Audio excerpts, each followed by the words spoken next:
Hello friends, welcome back to our channel Shreeji kitchen.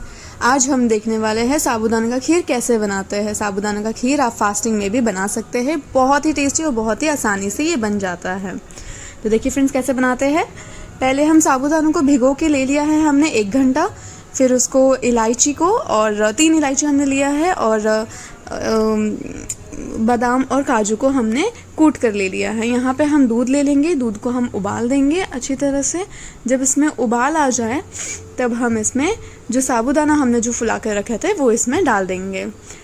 ध्यान रखिए friends, जब हम साबूदाना डालें तो उसके लगातार बाद ही हमें कलछी से उसे हिलाना पड़ेगा, ताकि जो साबूदाना हमने डाला है वो नीचे तले पे ना बैठ जाए। और उसमें बहुत सारे ऐसे केसेस होते हैं जिसमें कि दूध फटने के भी चांसेस होते हैं, तो इसलिए हम इसे अच्छी तरह से हिला देंगे। उसी वक्त हम इसमें जो हमने कूट कर बादाम और काजू लिए थे वो हम इसमें डाल देंगे। और अगर आप चाहें तो आपके पास पिस्ता हो या फिर केसर, वो भी आप डाल सकते हैं। हम फ्लेम यहाँ पे कम कर देंगे अब। और बीच बीच में जैसे ही अभी थोड़ी देर में हम इसे चलाते रहेंगे, ताकि जो नीचे तले पर ये साबूदाना ना चिपक जाए। इसमें हम फिर 5 मिनट के बाद हम इसमें चीनी डाल देंगे। चीनी डाल के भी उसे अच्छी तरह से मिक्स कर लेंगे।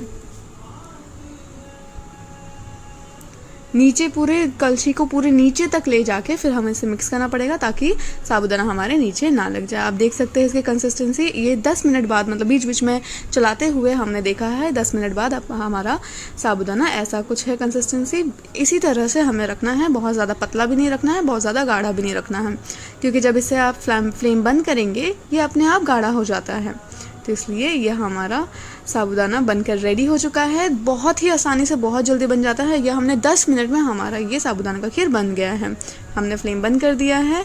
अब हम इसे गार्निश कर लेंगे। हमने बादाम और काजू को फिर से छोटे छोटे पतले पतले काट के इसको अच्छी तरह से आप गार्निश कर सकते हैं, जो कि बहुत ही टेस्टी लगता है खाने में और बहुत ही अच्छा लगता है। आप फास्टिंग के दिन तो आप ज़रूर इसे खाइए, बहुत ही अच्छा लगता है।